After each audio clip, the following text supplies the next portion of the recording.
Welcome to Today in AZ on your Sunday morning. I'm Emma Jade. And I'm Justin Pizzera. Phoenix is ramping up some safety efforts on city streets. We're just weeks away from the return of speed enforcement cameras, how the program is expected to operate, and what you need to know to avoid getting a citation.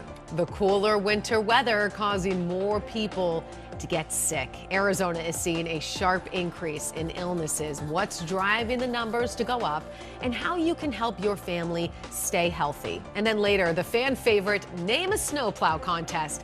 It's back. We've heard some pretty good names. Do you have one? Yeah, coming up, ADOT is talking with us about this year's competition and how you can get your submission noticed. But first, here's a look at your weather impact forecast for Sunday.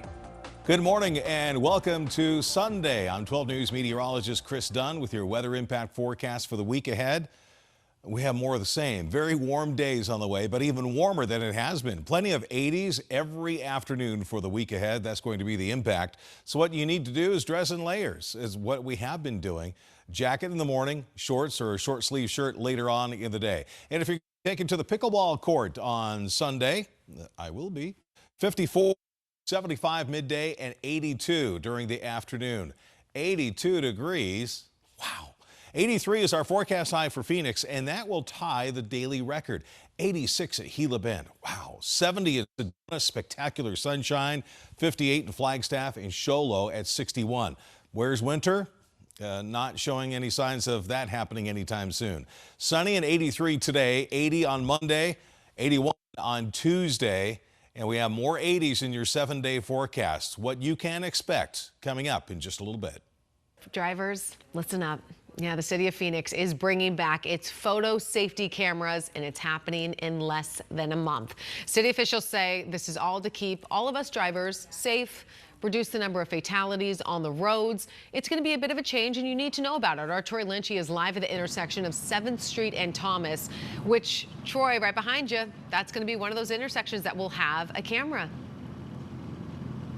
Yep, that's going to be one of the intersections indeed. Now, there are a few different numbers I do want to emphasize. There are going to be 17 of these speed monitoring cameras, and then they are going to start being operational on February 23rd. However, there are going to be 9 that are going to be functioning, and they are going to be set up and rotate through areas with a history of speed-related crashes every 6 months. Then the other 8, they're going to be placed in 15-mile-an-hour school zones, and then they're going to rotate weekly. Now, during the first 30 days, that's when you're just going to get a warning if you do end up going over the speed limit. However, starting March 25th, that's a date to remember. Drivers who go over the speed limit, they will be cited. Now, here's a map of the locations where the corridor cameras are going to be placed for the time being. Now, the reason why we say they're back is because the city of Phoenix did have these kind of cameras just a few years ago, but Phoenix City Council, they decided to not renew the contract, but last summer, then they went back and approved a $12 million contract with a company called American Traffic Solutions. But Phoenix police, they believe that this is going to boost safety when they can't be everywhere. We can go to a minor traffic collision where nobody is hurt. We can go to fatal traffic collisions where people unfortunately pass.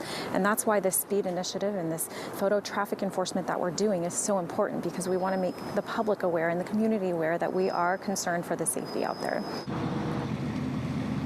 Now, according to ADOT, there were over 37,000 car crashes in Phoenix in 2024, with over 10,000 of them involving injuries. Now, the cameras have come with some backlash, as some believe these cameras are a cash grab for the city and would rather have taxpayer dollars go somewhere else. Now, there are some Arizona lawmakers that are pushing for a statewide ban of these cameras. So we see these cameras in a lot of other parts of the greater Phoenix area. However, they want to put it to a vote for the people when they are filling out their ballot this come November. So right now they are in the process of doing that. But we're live here in Phoenix. Troy Lynch, 12 News, Today in AZ. This morning we have Dr. Morgan Francis from Scottsdale Premier Counseling joining us live to talk about really how this is impacting our mental health, especially in kids who, you know, even though they're not directly involved in all of this. Well, a lot of people are not directly involved in this, but it's still impacting them mentally. I guess what are you seeing with people, how this is impacting them? Yes. So specifically with children, children have a hard time verbalizing what they are emotionally experiencing. So they will somaticize it, meaning we'll see headaches, stomach aches, not feeling good, confusion, trying to make sense of it. There's so much information out there and they don't have the ability to make sense of it. Neither do many adults for that matter. Right. And then of course we're seeing our teenagers who are, going through the peaceful protests or speaking up and getting a lot of information on their phones that is really overwhelming for them to make sense of. So all around and as a community level, we are seeing a heightened sense of anxiety, hypervigilance, confusion, and even intense anger. So what is somebody, if you're a parent and you're seeing this with your kid, what are you even supposed to do? I think ask questions. Where are you getting the information from? Who are you talking to? What are you seeing? I think getting really curious so that you can make a better judgment of how to respond. At the end of the day, we want to provide our children with assurance and safety as best we can. So creating those same schedules, helping them to fall asleep at night. I know a lot of us are really struggling with sleep disturbances during this time. You're talking about anger. I mean, there's anger on both sides. Yes. It doesn't matter what side of the political spectrum that you're on. And it's like, well, where does that anger go? Yeah. And like, how do you even, I guess, deal with that? So anger by definition is when there's a threat to our safety. So safety, that threat can either be a perceived or it can be a real threat. So it's important that we recognize that it's actually healthy for us to be angry. Where it becomes problematic is how it's managed. And so if we're seeing outbursts, temper tantrums, things that are more aggressive or violent, clearly that is not going to be effective or helpful. So when we're angry, we need to talk about it. We need to be able to have a voice and a support system around us. So that might be within our community, that might be with our pastor, that might be with a teacher or a trusted adult to be able to talk about these things. You were talking before we came on secondary trauma as well. Yes. So what I've noticed in my own private practice is that many of my clients are struggling with secondary trauma, meaning it doesn't happen to them firsthand, but they are around the outskirts of it. So it is affecting their ability to feel safe, the unpredictability, especially with the recent raids at Zips. I have many clients that were affected by that, both personally and professionally, and knowing how to actually conceptualize that this is happening in our neighborhoods and really being very taken off guard by coming into that. So for them, they're trying to make sense of it just like we all are, and it's affecting their level of concentration, their feelings of safety, their sleep, their ability to trust that this is going to come out peacefully in any way that we can. How are parents supposed, I want to talk about the kids again, but how are parents supposed to deal with, obviously you've got kids from both sides now coming into the classrooms at a very young age giving their political opinion. Yes. Kind of shocking that didn't happen back in the day, but now that's happening. And so very, elementary school kids, I've heard going in there and they are very well attuned to what's going on now. Yes, we have to give a lot of grace to our teachers that are able to navigate this because none of us are trained to know how to respond accordingly, and being able to create space and safety and, again, respect for opposing different sides of what we're seeing. And it is important that children are able to talk about it with their parents and also recognize that this may not be the best place, especially at an adolescent level, to bring it into school and to continue to get the support around it at their home. What do you say to your kid though when they do come in? Because I've heard it before, they come in and it's just like, well, where did you hear that? Yeah. I mean, you don't want to tell them, well, that's wrong. No. Because it's just a different viewpoint. Yeah, so one of the things we can say is that's interesting. It's okay for us to have different opposing views. It's okay for us to have a different experience because we all are different with different experiences. So I think it's okay to neutralize rather than coming in and being more opinionated and having a very end of the spectrum type of response to our children, and get, again, curious as to how they can cultivate what makes sense for them. And of course, if you need help, reach out. Yes, absolutely. Please reach out. Absolutely. Yeah, there's help out there. Yes. Dr. Morgan Francis, I mean, we could just talk all day about this. I know. I really like that. Interesting. That's interesting. That's interesting. That'll diffuse it right there. Thank you. Hi there once again. I'm 12 News meteorologist Chris Dunn with your weather impact forecast. We have another day on the way like this. This is Saturday from Santan Mountain Regional Park. Weather watcher Karen posted this to our 12 News Weather Watchers page. A great resource if you want to check out some great pictures of fabulous sunsets, sunrises, and scenery like that. 54 degrees in the morning, 55, 60 degrees. You can see the steady progression up into the upper 70s by 1 p.m. and eventually we will touch the lower 80s. Now, we did wrap up the month of January yesterday with the third warmest January on record. We actually tied 2018 with an average temperature of 61.2. How do we come up with that number? Well, we take all the highs and lows and average them all out together, and that was our average temperature. Not quite number 1 or number 2 spot, but yeah, it was a warm one, and we have more above average heat on the way. The average high for the next 5 days, 69 degrees. We're going to be 9 to 14 degrees above average. Look at that Wednesday high of 84. 83 on this Sunday will tie the daily record. So yeah, this is above average, and it's also record heat. 70 in Globe, 70 in Sedona, 58 Flagstaff, 80s along the Colorado River, 84 in Yuma, and Gila Bend, a hot spot at 86 degrees. Any sign of any rain anywhere? Anyone? Anyone? Not in Arizona. A little bit way up here in Northern California and a little bit way out here in Texas. And there are some signs towards the end of our 7-day forecast. It's Sunday into Monday. A little bit of rain trying to get going here across northern Sonora in Mexico. But I think it stays away from the WM Phoenix Open. The first round is on Thursday. Cool mornings, warm afternoons.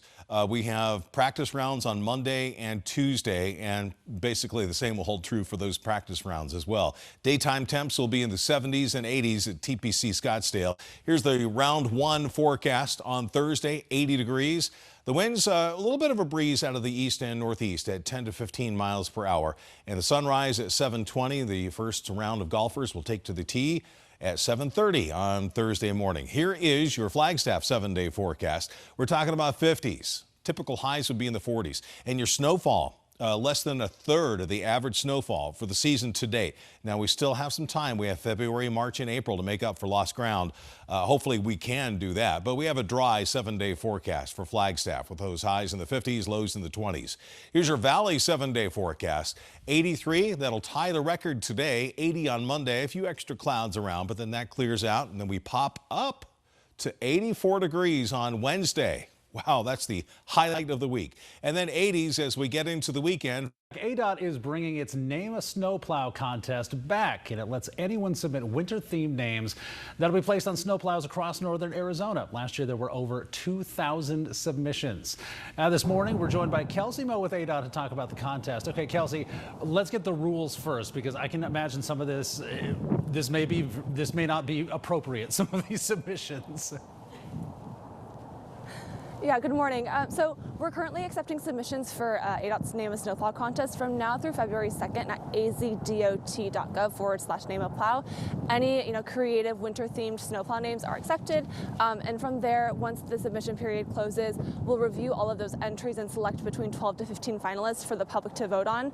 And the 4 names that receive the most votes will be the ones that are placed on the side of our snowplows. All right, we were going through our list of some of our favorites. We definitely have our own. Scoop Dog was one of them. Snow Gone Kenobi was another one. What are your favorite from some of the previous submissions that we've had?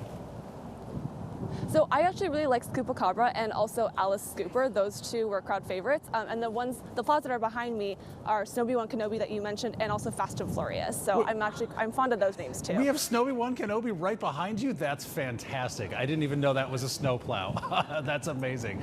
All right. So why did ADOT start this contest? I mean, you guys have those signs that everybody loves. This kind of seems like the next step in that. We really want just to highlight the work that our snowplow operators do. ADOT has 200 snowplows and 400 snowplow operators who, go out into the heart of these storms to clear the road of ice and snow and keep travelers safe during winter weather conditions.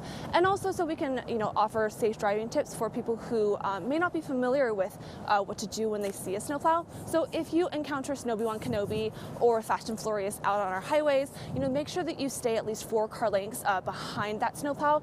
Do not tailgate or attempt to pass that snowplow. Remember, that snowplow is there to do a job, and that is to clear the road of ice and snow up ahead and make your commute safer. And please don't try to pull up to the snowplow and read the name either, because that could be dangerous to find out which one you're behind also. All right, so when can the public start voting on all of these names? So we're currently accepting submissions from now through February 2nd, and afterwards we'll review all of them and select 12 to 15 finalists. Probably within a couple of weeks, they'll be able to start voting on these on the finalists. All right, fantastic. Kelsey with ADOT, thank you very much. We want to throw out one that Emma absolutely loved, and that was Control, Salt, Delete.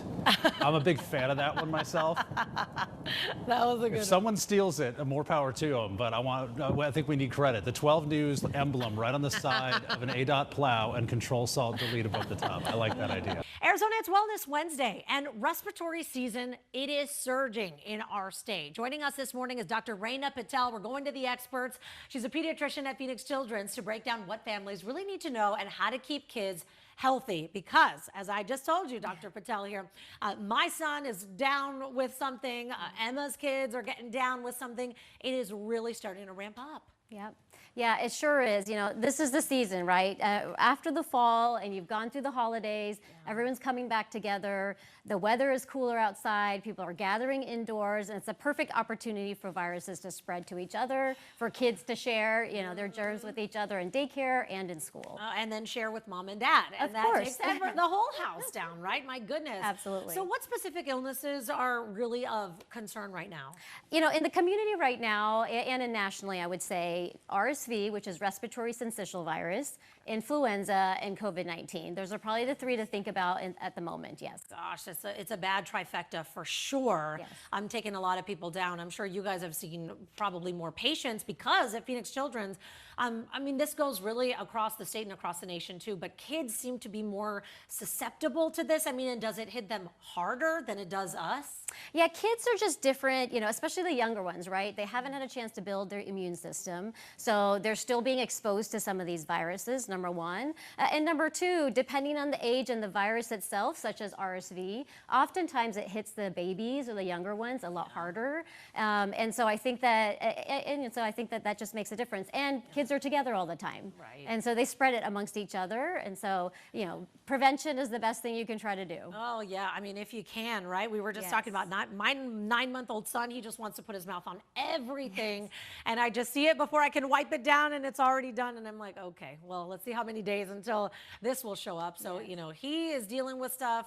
A lot of, you know, kids in the newsroom also just talking about it. Parents are like, oh, what can we do?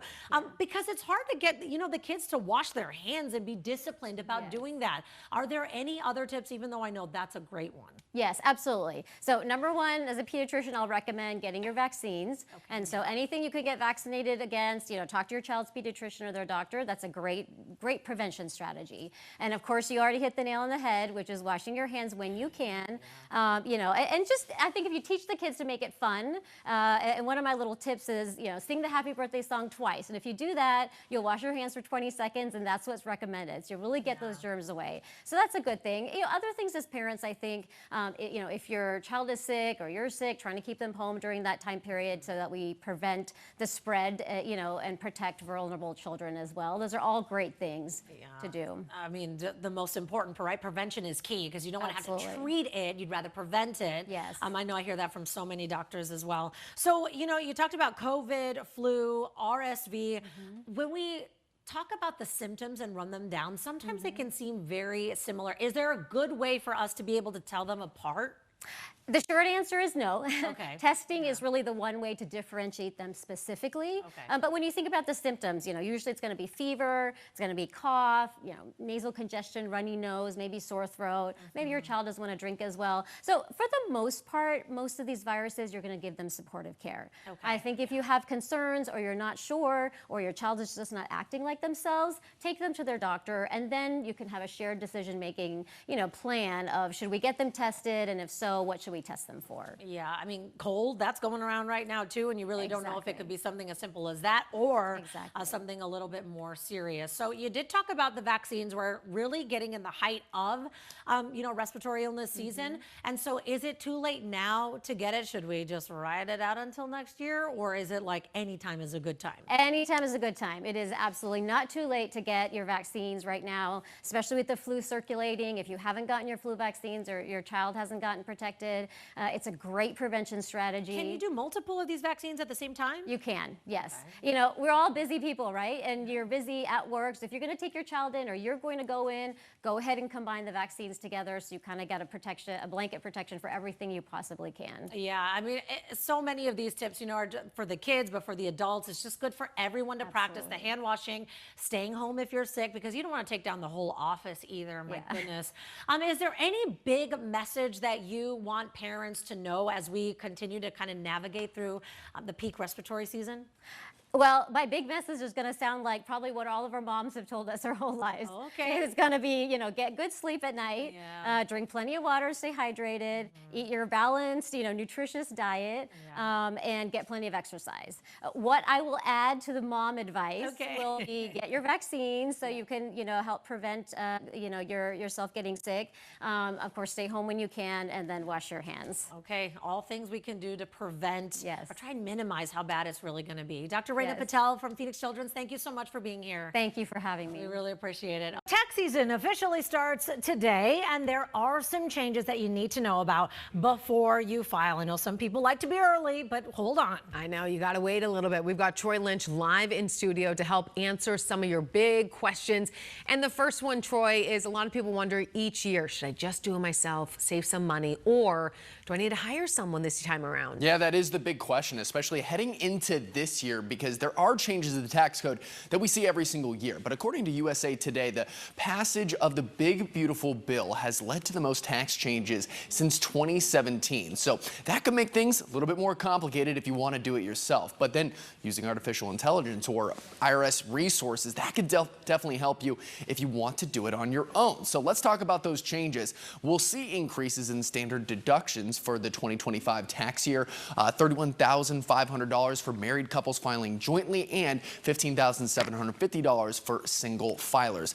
There's a new deduction of $6,000 for people over the age of 65 until 2028. And if you got a car loan before 2025, you can get a maximum deduction of $10,000 on the interest you paid on it.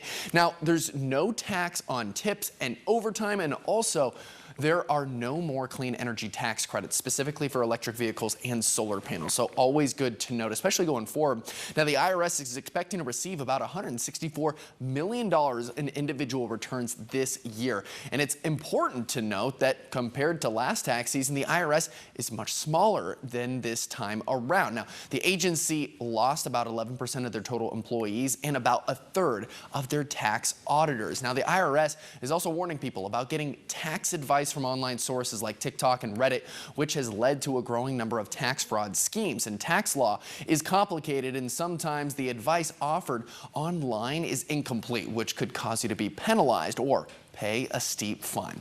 We're live here in the studio. Troy Lynch, 12 News Today in AZ. Time now for a final check of your Sunday weather forecasts from 12 News meteorologist Chris Dunn here. 55 degrees, 8 a.m., rising up into the 80s. 2 p.m., 81 degrees, and a record-tying 83 at 4 o'clock this afternoon, with lots of sunshine and light winds, generally less than about 10 miles per hour. Look at these 80s all across the valley. Cave Creek, 82, 83 in Buckeye, Goodyear, 84, and 84 in Chandler, Maricopa, and Tempe. Here's your Valley 7-day forecast. It's like totally 80s.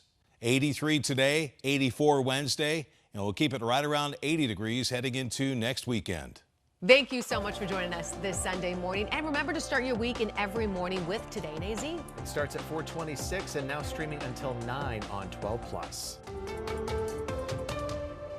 Your mornings don't stop. And now neither do we. Welcome to Today in AZ. 12 News Today in AZ keeps going. Expanding to 9 a.m. on the 12 Plus streaming app. More live weather. More live traffic updates. More breaking news. Live from 4:26 a.m. to 9. 12 News Today in AZ, now streaming until 9 a.m. on 12 Plus. Download on your TV and watch for free.